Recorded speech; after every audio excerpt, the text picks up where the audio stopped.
Hi hello नमस्कार आदाब सत श्री अकाल आसान पूर्ण विश्वास है अच्छे होंगे स्वस्थ होंगे मस्त होंगे और अपनी पढ़ाई कर रहे होंगे। जी हाँ दोस्तों, कहते हैं ना कि वक्त के साथ वक्त बदलना सीखो, मजबूरियों को मत कोसो, हर हाल में चलना सीखो। आप सभी को स्वागत है शशि सेट प्रैक्टिस में। जैसा कि आपको पता है, यहाँ पे प्रतिदिन सेट प्रैक्टिस कराया जाता है। इसी के तहत आज हम सेट नंबर 7 को कवर करेंगे। इससे पहले 6 सेट हम ऑलरेडी कवर कर चुके हैं। मैं आपको बता दूं, यह जो सेट है ईडू गुरुकुल आपको ऑनलाइन टेस्ट सीरीज है जो राकेश सर द्वारा संचालित किया जाता है। अब इसकी एक ही खास बात है कि कंटेंट ही इसकी पहचान है। मैं आपको बता दूं, यहाँ पे आपको सेट को मैं दिखा देता हूँ। यह जो है आपको पूरी सॉल्यूशन के साथ आपको सेट दिया गया है। पूरी 150 क्वेश्चन है। तो जिन भाई बंधु को अगर लगता है कि सेट प्रैक्टिस के माध्यम से कम समय सटीक तैयारी, और यही है उद्देश्य हमारा। हमारा तो उद्देश्य है कि पढ़ो कहीं से, रिवीजन करो यहीं से। अगर आपको चाहिए इस क्लास का पीडीएफ तो जाइए, वीडियो के नीचे डिस्क्रिप्शन दिया गया है टेलीग्राम को, और टेलीग्राम को ज्वाइन कर लीजिए। उसके बाद हमको कमेंट के माध्यम से बताइए कि आपको किस क्लास का पीडीएफ चाहिए। मैं फ्री ऑफ कॉस्ट वहाँ पे पीडीएफ देने का कार्य करता हूँ। तो चलिए एक बार पुनः आप सभी को स्वागत करते हैं। और जिन भाई बंधु अगर पहली बार यह वीडियो देख रहे होंगे दोस्त, तो मैं आपसे आग्रह करूंगा कि इस चैनल को जरूर सब्सक्राइब कीजिए, लाइक कीजिए, अपने दोस्तों के पास शेयर कीजिए। बहुत सारे ऐसे मित्र सखा मेरे बंधु हैं जो पीडीएफ भी लेते हैं और वीडियो भी देखते हैं, परंतु चैनल को सब्सक्राइब नहीं करते हैं। देखिए मित्र, मैं आपको बता दूं, प्रतिदिन सुबह 2 बजे रात में उठकर वीडियो बनाना, ये अपने आप में बहुत बड़ा चैलेंजिंग है। सुबह 5 बजे वीडियो देना, तो आप इस चीज़ को नहीं समझिएगा, क्योंकि आप करते नहीं। जब कीजिएगा तब पता चलेगा। तो चलिए, ऐसे मित्र बंधु सखा जो भी होंगे, मैं आपको बताता हूँ। बहुत दिक्कत होता है दोस्त, समझे कि नहीं। आपको सपोर्ट की हमें आवश्यकता है। तो कुछ नहीं आप कर पाते हैं तो कम से कम चैनल को सब्सक्राइब कीजिए, बस इतना ही आपसे कर रहे हैं। और इसे अपने हर स्टडी ग्रुप में इसे शेयर करें। तो चलिए, और कहते हैं ना दोस्त कि मुश्किल नहीं है कुछ भी इस दुनिया में, तू जरा कोशिश तो कर, ख्वाब बदलेंगे हकीकत में, तू जरा कोशिश तो कर। आइए, आप सभी को पुनः एक बार स्वागत करता हूं और ले चलता हूं आज की सेशन की तरफ। और देखते हैं आज का पहला प्रश्न क्या कहता है। पहला जो प्रश्न है मित्र, जो कहता है कि संदर्भ सभ्यता से प्राप्त मुहरे किससे बनी होती थी। इस प्रश्न का आपको भी पता है, मुझे भी पता है। इस प्रश्न का जो सही आंसर होगा वह आपको सिल खड़ी का बना हुआ होता था। तो इस तरह से अगर देखा जाए तो ऑप्शन नंबर सी बिल्कुल सही है। नेक्स्ट है कि मुस्लिम लीग द्वारा प्रत्यक्ष कार्यवाही दिवस किस तिथि को मनाने का आह्वान किया गया था। तो आपको पता है वह तिथि था 16 अगस्त 1946, क्योंकि 1946 में ही कैबिनेट मिशन भारत में आया था। तो ये ऑप्शन नंबर सी बिल्कुल इसका सही है। नेक्स्ट है कि रॉयल इंडियन नेवी विद्रोह किस वर्ष हुआ था। तो आपको पता है रॉयल इंडियन नेवी जो हुआ था, आपको 19 फरवरी आपको देखने को मिलेगा। 19 फरवरी 1900 आपको 46 को यह हुआ था। तो ऑप्शन नंबर सी बिल्कुल सही है। यह जो हुआ था मित्र, वह महाराष्ट्र मुंबई में हुआ था। और उस समय भारत का एक जहाज था जिसका नाम था आईएनएस तलवार, जिसे हम इंडियन नेवल शिप कहते हैं, उसने भाग लिया था। तो इस तरह से ऑप्शन नंबर सी बिल्कुल इसका सही है। नेक्स्ट है कि जैन धर्म संरक्षक के रूप में प्रसिद्ध है। तो आपको पता है वह राष्ट्रकूट वंश भी था, कदम वंश भी, और सोलंकी वंश। इस तरह से इसका जो सही विकल्प होगा उपयुक्त, यानी सभी जय माता दी डॉग बिल्कुल इसका सही। आपको पता है जैन धर्म के संस्थापक जो थे वह ऋषभ देव थे, 23वें जो थे वह पार्श्वनाथ, और 24वें जो महावीर स्वामी थे। आपको पता है कि जैन धर्म में जो संगतियां हुई थी, वह पहला जो हुआ था आपको पाटलिपुत्र में हुआ था, और दूसरा जो बल्लभी गुजरात में हुआ था। तो आप इसे भी जरूर याद रखिएगा। नेक्स्ट है कि सालाबाई की संधि किस युद्ध से संबंधित है। आपको पता है कि सालाबाई के जो संधि हुआ था वह आपको प्रथम आंग्ल मराठा युद्ध, ऑप्शन नंबर आपको बॉल बिल्कुल सही है। और यह जो है आपको 1782 में हुआ था। कब हुआ था? तो 1782 में यह जो है आपको युद्ध देखने को मिलेगा। तो ऑप्शन नंबर यहाँ पे बॉल बिल्कुल इसका सही है। नेक्स्ट है कि हुमायूं द्वारा लड़े गए युद्ध के सही क्रम को पहचानिए। इसका जो सही आंसर होगा वो आपको सी बिल्कुल सही।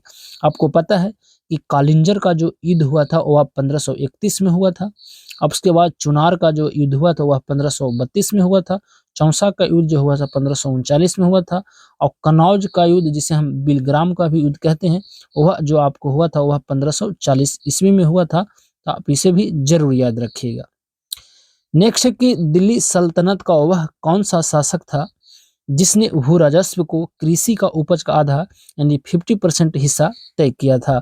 इसका जो सही आंसर है Alauddin Khilji, option number C बिल्कुल सही है।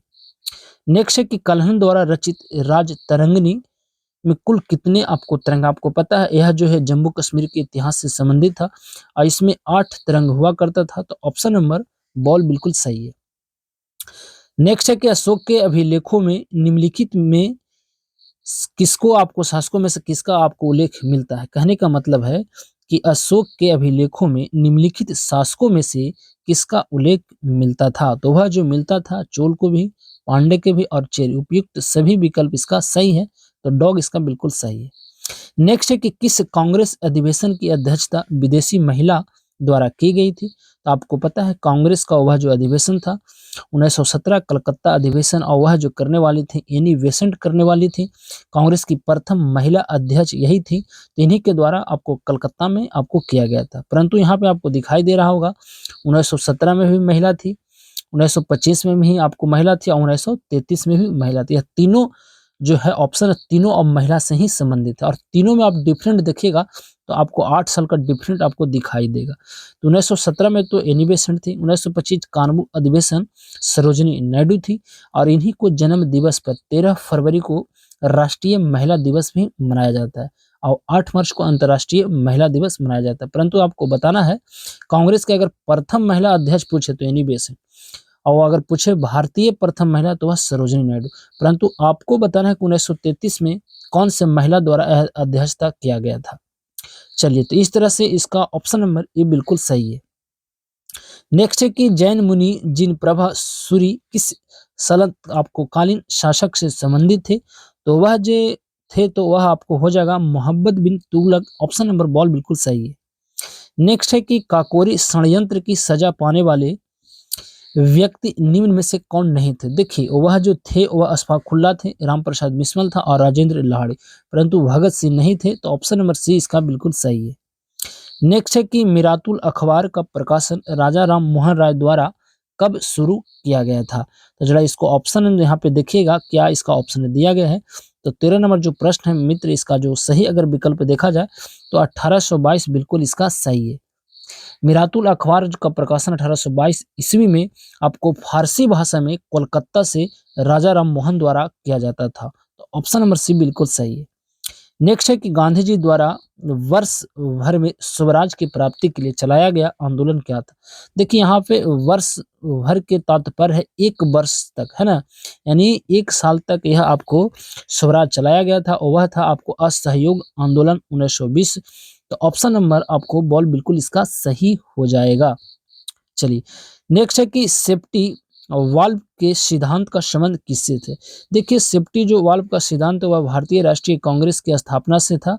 आपको पता है भारतीय राष्ट्रीय कांग्रेस का स्थापना 28 आपको दिसंबर 1800 आपको 85 को महाराष्ट्र मुंबई में हुआ था और वह करने वाला था झंडू ए ओहुम और व्योमेश चंद्र बनर्जी वह पहले अध्यक्ष थे।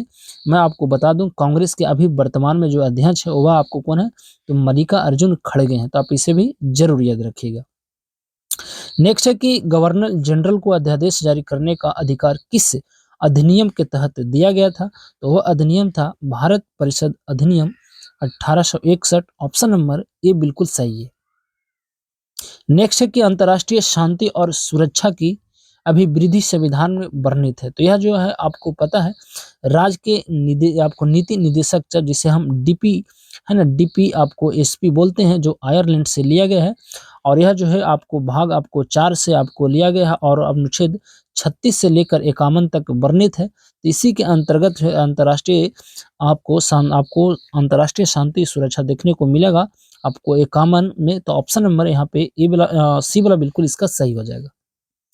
नेक्स्ट है कि कैबिनेट मिशन के संदर्भ में कौन सा कथन गलत है।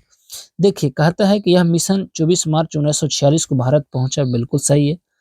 इसने अपनी यात्रा 16 मई 1946 को प्रकाशित किया, यह भी सही है। अब कहता है कि इस मिशन द्वारा सुझाए गए प्रस्तावों को के तहत नवंबर 1946 में संविधान सभा का गठन हुआ था, यह भी सही है।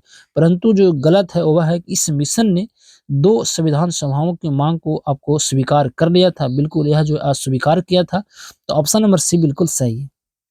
नेक्स्ट है कि संविधान के भाग 9 संबंधित है। तो देखिए 9 जो अगर बात किया जाए तो वह पंचायत से संबंधित है, और आपको अगर 9 का अगर देखा जाए तो यह जो है नगर पालिका से है, और 9 ख जो है यह सहकारी समितियां से है। तो ऑप्शन नंबर आपको ए बिल्कुल सही है। नेक्स्ट है कि भारतीय राजनीतिक के इतिहास में केंद्र सरकार के खिलाफ पहली बार अविश्वास प्रस्ताव लाया गया था। तो यह जो है लाया गया था पंडित जवाहरलाल नेहरू के शासनकाल में यह लाया गया था, और यह जो है आपको लाया गया था आपको 1963 में। तो ऑप्शन नंबर बॉल बिल्कुल सही है। राज्यसभा के संबंध में निम्न में से कौन सा कथन आपको गलत बताना है। देखिए अनुच्छेद 80 में राज्यसभा की संरचना के उपलब्ध किया गया, बिल्कुल सही है। वर्तमान में राज्यसभा जो सदस्यों की संख्या 245, ये भी सही है। परंतु यहाँ पे एक विकल्प दिया गया है कि राज्यसभा की सदस्यता आपको न्यूनतम आयु 35 वर्ष, यह गलत है, क्योंकि राज्यसभा का जो आपको आयु है वह 30 वर्ष होता है। यह एक अस्थायी सदन है, यह कभी भंग नहीं होता, जिसे हम उच्च सदन भी कहते हैं। और चौथा जो ऑप्शन है कि राज्यसभा एक अस्थायी सदन है, 1/3 सदस्य प्रति 2 साल बाद सेवानिवृत्त हो जाते हैं। तो यह भी विकल्प सही है। जो सही नहीं है वह ऑप्शन नंबर सी बिल्कुल इसका सही जवाब हो जाएगा। नेक्स्ट है कि दल बदल उपबंध के आधार पर लोकसभा के किसी सदस्य की आपको निर्भरता का अंतिम आपको विनिश्चय आपको निम्न में से कौन करता है। यह जो है करने का जो अधिकार है वह आपको भारत के आपको लोकसभा जो अध्यक्ष होगा, ऑप्शन नंबर यहाँ पे देखा जाए तो सी वाला बिल्कुल यहाँ पे सही है। आपको पता है कि लोकसभा अध्यक्ष ओम बिरला साहब हैं, राजस्थान कोटा से यह सांसद हैं।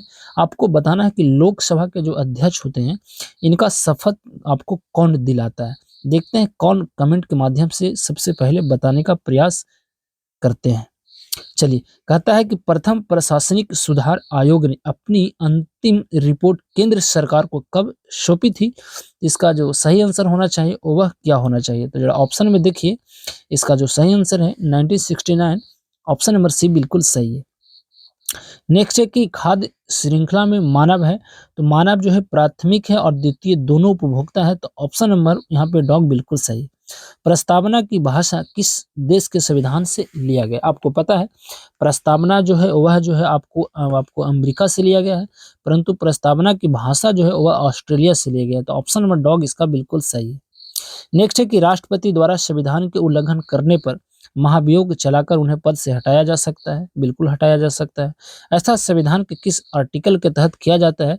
तो वह जो है आर्टिकल आपको 61, जिसे हम इम्पीचमेंट कहते हैं। तो ऑप्शन नंबर यहाँ पे बॉल बिल्कुल इसका सही हो जाएगा।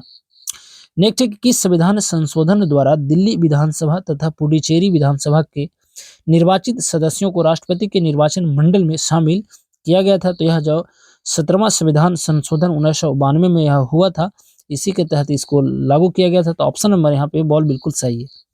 नेक्स्ट है कि बाबर ने अपनी आत्मकथा बाबरनामा में लिखा था, यह बात बिल्कुल सही है। किस दक्षिण शासक का उल्लेख किया था। तो वह कृष्णदेवराय का किया गया था। तो ऑप्शन नंबर बॉल बिल्कुल सही है। नेक्स्ट है कि निम्न में कौन सी मिट्टी चाय बागानों के लिए उपयुक्त है। तो वह अम्लीय मिट्टी होती है। तो ऑप्शन नंबर ए वाला बिल्कुल सही है। भारत में सबसे ज्यादा अगर चाय देखा जाए तो असम में उगाया जाता है। तो ऑप्शन नंबर ए बिल्कुल सही है।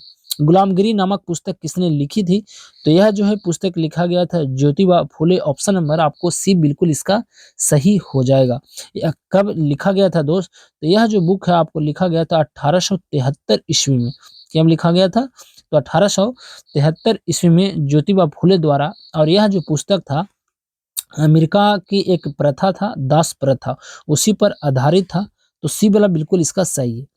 नेक्स्ट है कि ITCZ का पूर्ण रूप क्या होगा, जिसे हम फुल फॉर्म कहते हैं। तो इसका जो सही आंसर होगा 31 का, वहाँ पे सी बिल्कुल सही है। Inter tropical conversion of zone बिल्कुल सही है।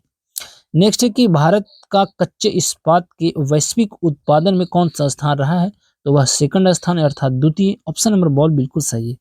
किस मुगल सम्राट ने अनुवाद विभाग की स्थापना किया था। तो वह करने वाला था अकबर, और इसी के तहत महाभारत आपको देखने को मिलेगा, रामायण सभी को आपको अनुवाद करवाया था अकबर ने फारसी में। तो ऑप्शन नंबर यहाँ पे बॉल बिल्कुल सही है।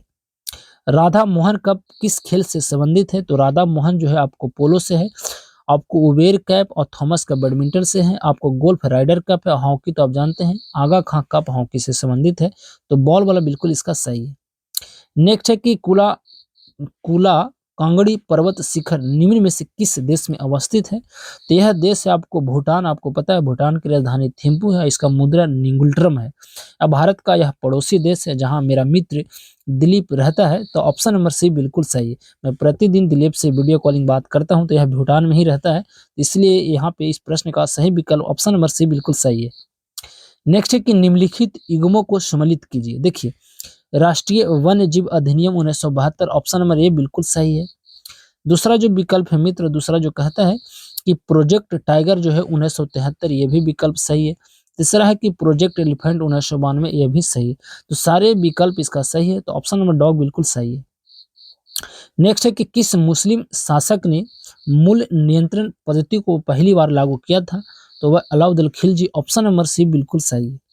निम्न में कौन सा देश विषुवत रेखा पर स्थित नहीं है? देखिए, यह जो देश होगा ऑप्शन नंबर अगर देखा जाए तो कोलंबिया तो है, केनिया भी है और गैबोन भी है, परंतु इथोपिया नहीं है, तो ऑप्शन नंबर डॉग इसका बिल्कुल सही है। नेक्स्ट है कि विश्व में यूरेनियम का सर्वाधिक भंडार किस देश में स्थित? देखिए, यहाँ पे पूछा है भंडार, एक होता है उत्पादन, तो भंडार में ऑस्ट्रेलिया सबसे अधिक है, तो इसका जो सही आंसर है बॉल बिल्कुल सही। परंतु मैं आपको बता दूं कि आपको यूरेनियम का जो उत्पादन करता है वह 3 देश सबसे ज्यादा करता है, वह है काजाकिस्तान, अर्जेंटीना और बोलीविया, तो आप इसे भी जरूर याद रखिएगा। अगला है कि क्षिप्रा किसकी सहायक नदी नहीं है? देखिए, नहीं तो महानदी का है, नहीं तो चंबल का है, नहीं तो गोदावरी का। यह जो है आपको महानदी है, आपको देखने को मिलेगा, तो आपको किसका मिलेगा? तो उपयुक्त सभी विकल्प इसका, उपयुक्त में से कोई विकल्प इसका सही नहीं है। आपको पता है क्षिप्रा जो नदी है, इसी के तहत आपको उज्जैन आपको शहर बसा है महाकाल वाला, तो ऑप्शन नंबर डॉग बिल्कुल सही। यह जो है आपको नर्मदा, अगर देखा जाए तो नर्मदा की सहायक नदी हो सकता है, तो इस किसकी सहायक नदी नहीं पूछ रहा है, तो बिल्कुल महानदी का है, चंबल का भी है, गोदावरी का है, तो है ना, उपयुक्त में से कोई नहीं। यह जो है आपको नर्मदा का नहीं है, ठीक है, और क्षिप्रा उज्जैन आपको इसी के किनारे बसा है, तो ऑप्शन में डॉग बिल्कुल सही है। आप इसे आराम से पढ़िएगा तब जाकर ये समझ में आएगा। कहता है कि गोदावरी नदी का उद्गम स्थल कहाँ है? देखिए, गोदावरी जो है आपको त्र्यंबक की पहाड़ी नासिक जिला से निकलती है, और इसको जो है आपको आपको लंबाई है आपको 1465 किलोमीटर है। यह जो है आपको बंगाल की खाड़ी में गिरता है। कृष्णा नदी भी आपको बंगाली खाड़ी में गिरता है, और कृष्णा नदी की लंबाई जो है आपको 1400 किलोमीटर है। तो इस तरह से आपको याद रखना है, तो ये वाला बिल्कुल इसका सही है। नेक्स्ट है कि जुरा पर्वत निम्न में से किन 2 देशों के बीच सीमा बनाने का कार्य करता है? तो यह जो है फ्रांस और स्विट्जरलैंड, ऑप्शन नंबर ए वाला बिल्कुल सही है। नेक्स्ट है कि निम्नलिखित में से कौन सी पूंजीवादी फॉर्म की विशेषता या विशेषताएं हैं? तो इस विकल्प का सही आंसर अगर देखा जाए तो क्या होगा? यह जो है आपको बाजार के लिए उत्पादन, उत्पादन के कारकों का निजी स्वामित्व और पूंजी का निरंतर संचय, तो सारे विकल्प सही है, तो 1, 2, 3 ऑप्शन नंबर सी बिल्कुल सही है। नेक्स्ट है यहाँ पे जरा देखिए, कहता है सूची 1 को सूची 2 से सम्मिलित कीजिए और आपको सही बताना है। देखिए, लौह अयस्क जो है आपको पता है इसका जो होगा वह नोवा मुंडी में होगा, कोयला धनबाद हो जाएगा, जस्ता आपको यह जो होगा जावर, और तांबा जो है आपको खेतड़ी राजस्थान। इस तरह से देखा जाए तो डी का या डी का ये आपको एक ही में दिखाई दे रहा होगा, तो ऑप्शन नंबर बॉल बिल्कुल इसका सही है। नेक्स्ट है कि निम्नलिखित पर्वत श्रेणी ट्रांस हिमालय क्षेत्र का स्थित है? तो ट्रांस हिमालय का जो भाग आता है वह लद्दाख आता है, जास्कर और काराकोरम, यह तीनों आता है, तो ऑप्शन नंबर सी बिल्कुल सही है। चलिए, मैं इसे बड़ा कर लेता हूं ताकि आपको स्पष्ट दिखाई दे। चलिए, कहता है कि नेक्स्ट है कि मैग्नी आपको मैग्नीनॉट रेखा किन 2 देशों के बीच में है? तो यह जो है आपको पता है, यह जो है आपको मैग्नीनॉट रेखा फ्रांस और जर्मनी होगा, फ्रांस और जर्मनी, ऑप्शन नंबर ए बिल्कुल इसका सही है। नेक्स्ट है कि वित्त आयोग में अध्यक्ष सहित कुल सदस्यों की संख्या कितनी है? देखिए, आपको पता है एक इसमें होता है अध्यक्ष और 4 होता है अन्य सदस्य, और इसकी जो है नियुक्ति आर्टिकल आपको 280 ए के तहत राष्ट्रपति किया करते हैं। तो इस तरह से देखा जाए तो ऑप्शन नंबर यहाँ पे सही, जो इसका जो आंसर होना चाहिए वह क्या होना चाहिए? तो सी वाला बिल्कुल सही है। आपको पता है कि आर्टिकल 280 में वित्त आयोग का चर्चा किया गया है और अभी हाल ही में वित्त आयोग 15वें क्रम के जो है वह कौन है, तो इनके सीन है। परंतु मैं आपको बता दूं इनका कार्यकाल है जो 2020 से लेकर 2025 तक पूरा होने वाला है और इसी के तहत 16वें वित्त आयोग भी आपको बना दिया गया है और ये बनाया गया है अरविंद पनगड़िया को, तो आप इसे भी जरूर याद रखिएगा। नेक्स्ट है कि विद्युत एवं चुंबक तत्व में घना संबंध है, इसका पता लगाने वाले ओस्टेड थे, तो ऑप्शन नंबर सी वाला बिल्कुल सही है। नेक्स्ट है कि 1 किलोवाट घंटा आवर जो बराबर होता है वह होता है 3.6 गुने 10 के power 6 joule, option number A बिल्कुल सही है। नेक्स्ट है कि प्रकाश तरंगे के वायु से कांच में जाने पर जो वेरिएबल प्रभावित होते हैं वह तरंगदैर्घ्य और वेग होता है, तो सी वाला बिल्कुल सही। आपको पता है तरंगदैर्घ्य जो है आपको एंगस्ट्रम का आपको मात्रा हो जाएगा और आवृत्ति का जिसे हम हर्ट्ज कहते हैं। परंतु मैं आपको बता दूं कि 1 एंगस्ट्रम बराबर कितना होता है, आपको पता है? पता है तो अच्छी बात है, नहीं पता है तो और अच्छी बात है, क्योंकि आज पता चल जाएगा। 1 एंगस्ट्रम बराबर होता है 10 के पावर -10 मीटर, तो आप इसे जरूर याद रखिएगा। नेक्स्ट है कि उत्तल लेंस में जब वस्तु फोकस एवं लेंस के बीच रखी जाती है तब प्रतिबिंब बनती है, वह जो बनेगा वह आभासी बनेगा, काल्पनिक बनेगा, सीधा और वस्तु से बड़ा, तो ऑप्शन नंबर ए बिल्कुल सही है। उर्वरक के रूपों में कौन से कैल्शियम लवण प्रयुक्त होता है, तो वह होता है calcium sulphate, option number dog इसका सही है। पृथ्वी पर पड़ी वस्तु गुरुत्वीय स्थिति ऊर्जा का मान होता है वह शून्य, तो ऑप्शन नंबर ए इसका बिल्कुल सही है। चलिए नेक्स्ट है कि निम्न कथनों में से कौन सा कथन आदर्श गैस के संबंध में सत्य नहीं है, तो 54 नंबर प्रश्न का सही विकल्प जो है क्या है? देखिए इसका ए, बी और डी दोनों सही, परंतु जो सही नहीं है सी वाला बिल्कुल सही। इसके अणुओं के बीच आकर्षण बल लगता है, यह बिल्कुल गलत है, तो सी वाला इसका बिल्कुल सही है। नेक्स्ट है कि हमारे घरों में जो विद्युत की सप्लाई की जाती है वह कितने वोल्ट तथा हर्ट्ज में होती है? ये तो पता है कि 220 होता है, यहाँ भी 220 और यहाँ भी 220 है, ठीक है। परंतु ए और बी में ही दो आंसर होगा, तो यह जो होता है आपको 50 हर्ट्ज वाला होता है और आवृत्ति का जो मात्रा है वह हर्ट्ज होता है, सही, तो ऑप्शन नंबर ए बिल्कुल सही है। नेक्स्ट है कि निम्न में कौन सा अम्ल पेट के जीवाणुओं को नष्ट करता है, तो हाइड्रोक्लोरिक अम्ल, ऑप्शन नंबर सी बॉल बिल्कुल सही है।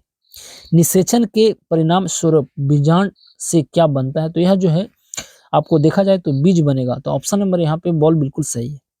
नेक्स्ट है कि पित्त किसके पाचन में सहायक होता है, तो वसा के पाचन में सहायक होता है जिसे हम फैट कहते हैं, तो वसा बिल्कुल इसका सही हो जाएगा। आपको पता है वसा जो है आपको लॉन्ग टर्म एनर्जी ऊर्जा प्रदान करता है और वसा जो है आपको वसा का इमल्सीकरण कौन करता है, तो वह जो करता है पित्ताशय करता है और पित्त का भंडारण जो भी करता है वह पित्ताशय करता है। और यूरिया जो हमारा है जिसे हम लीवर करते हैं, जिसे हम यकृत कहते हैं, यकृत का काम है कि यहाँ पे आपको यूरिया का संश्लेषण करना, ग्लाइकोजोनिसिस पैदा करना और पित्त का उत्पादन जो करता है वह लीवर ही करता है। तो इस तरह से देखा जाए तो सी इसका बिल्कुल सही है। और कार्बोहाइड्रेट जो है हम लोग अगर तुरंत एनर्जी चाहिए जिसे हम क्विक एनर्जी कहते हैं तो कार्बोहाइड्रेट का प्रयोग करते हैं। नेक्स्ट है 59 नंबर जो प्रश्न कहते हैं मित्र कि निम्न में कौन सा जैव विविधता के ह्रास का सर्वाधिक प्रमुख कारण है, तो वह जो है हो जाएगा ऑप्शन के अनुसार आवासीय क्षति तथा विखंडन, ऑप्शन नंबर डॉग इसका बिल्कुल सही। नेक्स्ट है कि निम्न में कौन टिंडन प्रभाव को प्रदर्शित करेगा, तो वह जो करेगा स्टार्च का जलीय विलयन, ऑप्शन नंबर यहाँ पर देखा जाए 60 को, तो डॉग इसका बिल्कुल सही है। नेक्स्ट है कि निम्नलिखित में से कौन से या कार्बोहाइड्रेट का प्रकार नहीं है, तो आपको पता है स्टार्च और शर्करा है, अमीनो अम्ल नहीं है, तो 2 और 3 ऑप्शन नंबर सी बिल्कुल सही है। नेक्स्ट है कि कक्षाओं के ऊर्जा स्तर क्या होता है, तो देखिए नाभिक से दूर जाने पर यह जो ऊर्जा बढ़ जाता है, तो ऑप्शन नंबर ए बिल्कुल इसका सही है। नेक्स्ट है कि प्रकाश संश्लेषण की दर इनमें से किस पर निर्भर करती है, बताइए। प्रकाश संश्लेषण की दर इनमें से किस पर अगर निर्भर करेगा तो प्रकाश के गुण एवं मात्रा दोनों पर करता है, तो ऑप्शन नंबर सी बिल्कुल इसका सही है। नेक्स्ट है कि निम्न में से किसे मुकुलन जिसे हम वंडिंग के माध्यम से तैयार किया जाता है वह हाइड्रा करता है, तो सी वाला इसका बिल्कुल सही है। नेक्स्ट है कि सूर्य की विकिरण ऊर्जा से कार्बनिक यौगिक बनाने वाले जीवों को क्या कहा जाता है, यह जो कहलाता है उत्पादक कहलाएगा, तो ऑप्शन नंबर बॉल बिल्कुल सही है। नेक्स्ट है कि गोडपोरिया समिति का संबंध किससे था, देखिए गौड़पुड़िया अगर देखा जाए कि समिति का जो संबंध है वह आपको किससे होगा, तो यह जो बैंक सेवा से, ऑप्शन नंबर बॉल बिल्कुल सही। निम्न में कौन अप्रत्यक्ष कर का उदाहरण है, तो यहाँ पे अगर देखा जाए तो इसका जो सही आंसर होगा वह क्या होगा, उत्पाद उत्पाद कर तो बिल्कुल सही है, सीमा शुल्क भी सही है और बिक्री कर भी सही है। यह तीनों जो है आपको इनडायरेक्ट कर होता है। इसमें एक और आता है हमारा जीएसटी, जीएसटी भी आपको इनडायरेक्ट कर है, जिसे हम अप्रत्यक्ष कर कहते हैं। तो यहाँ पे सही विकल्प जो हमारा होता हुआ दिखाई दे रहा है, ऑप्शन नंबर सी बिल्कुल यहाँ पे सही है। नेक्स्ट है कि विश्व का प्रथम संगठित शेयर बाजार इस देश में स्थापित किया गया था, तो नीदरलैंड, ऑप्शन नंबर बॉल बिल्कुल सही है। नेक्स्ट है कि यदि एक दी हुई समय अवधि में कीमतों तथा मौद्रिक आय दोनों आधी हो जाए तो वास्तविक आय जो होता है वह अपरिवर्तित रहेगी, तो ऑप्शन नंबर डॉग इसका बिल्कुल सही है। UNFCCC जो पर्यावरण से संबंधित एक महत्वपूर्ण संगठन है, इसका स्थापना किस वर्ष किया गया था, तो 1995 में किया गया था। यूनाइटेड नेशन फ्रेमवर्क आपको क्लाइमेट कन्वेंशन एक चेंज होता है, और इसको तो आपको पता है, इसका एक सबसे फेमस आपको होता है कॉन्फ्रेंस ऑफ पार्टी जिसे हम कहते हैं, और यह जो है अभी हाल ही में 28वां क्रम को जो मनाया गया और आपको यूए में मनाया गया था, 27वां जो मनाया गया था मिस्र में मनाया गया था, तो आप इसे जरूर याद रखिएगा। नेक्स्ट है कि भारत ने किस देश के साथ वैक्सीन एक्शन प्रोग्राम को वर्ष 2027 तक बढ़ा दिया है, तो यह संयुक्त राज्य अमेरिका द्वारा, ऑप्शन नंबर सी बिल्कुल सही है। संयुक्त अरब अमीरात का शीर्ष अल्टरनेटिव मेडिसिन अवार्ड किस शिक्षाविद ने जीता था, तो यह जीतने वाले व्यक्ति थे वजाहत हुसैन, ऑप्शन नंबर डॉग बिल्कुल सही है। कैरोलिन बटोरजी आपको मोर्टन मेंडल के वेरी सरप्लेस ने संयुक्त रूप से किस श्रेणी में 2022 का नोबेल पुरस्कार जीता गया था, आज भी मुझे याद है, यह जो है आपको रासायनिक में दिया गया था, केमिस्ट्री में, तो ऑप्शन नंबर यहाँ पे ए वाला बिल्कुल इसका सही है। नेक्स्ट है कि किसे वर्ष 2020 के लिए 52वां दादा साहब फाल्के पुरस्कार दिया गया है, और यह दिया गया है आशा पारेख को, तो ऑप्शन नंबर बॉल बिल्कुल सही है। आज का अंतिम प्रश्न मित्र कहता है कि वर्ष 2023 में ब्रिक्स, जिसे हम ब्रिक्स बोलते हैं, क्या बोलते हैं आपको, ब्रिक्स, ब्राजील, रसिया, इंडियन, आपको यहाँ पे सी होगा, चाइना और साउथ अफ्रीका, इसका जो है आपको अध्यक्ष पूछ रहा है कि 2023 में किसकी अध्यक्षता में कौन से देश ने किया था। आपको पता है जोहानसन वर्ग में किया गया था, और यह साउथ अफ्रीका से संबंधित है। और यह जो प्रश्न है सेम टू सेम आपको 17 दिसंबर 2023 को सेकंड पाली दरोगा में यह प्रश्न पूछा गया था, तो ऑप्शन नंबर बॉल बिल्कुल इसका सही हो जाएगा। तो यह था हमारा आज का सेट। आपको सेट कैसा लगता है मित्र, आप कमेंट के माध्यम से हमें बताने का जरूर प्रयास कीजिएगा। और आपको अगर चाहिए इस क्लास का पीडीएफ तो जाइए, वीडियो के नीचे डिस्क्रिप्शन है टेलीग्राम का, टेलीग्राम को ज्वाइन कर लीजिए। प्रतिदिन आपको यहाँ पे फ्री में पीडीएफ देने का कार्य किया जाता है। तो यह था हमारा आज का सेट। तो चलिए यहाँ पे अपनी वाणी को देते हैं विराम और लेते हैं आपसे विदा इस वादे के साथ कि फिर मुलाकात होगी एक नए वीडियो में, एक नया उत्साह, जुनून, पागलपन के साथ। जब तक के लिए आप सही से रहें, सलामत से रहें और अपनी पढ़ाई करते रहें। और पहली बार अगर वीडियो देख रहे होंगे मित्र तो इस चैनल को जरूर सब्सक्राइब कीजिए, क्योंकि हमें आप लोग की आवश्यकता के जरूरी है। तो अब हमें दीजिए इजाजत, नमस्कार।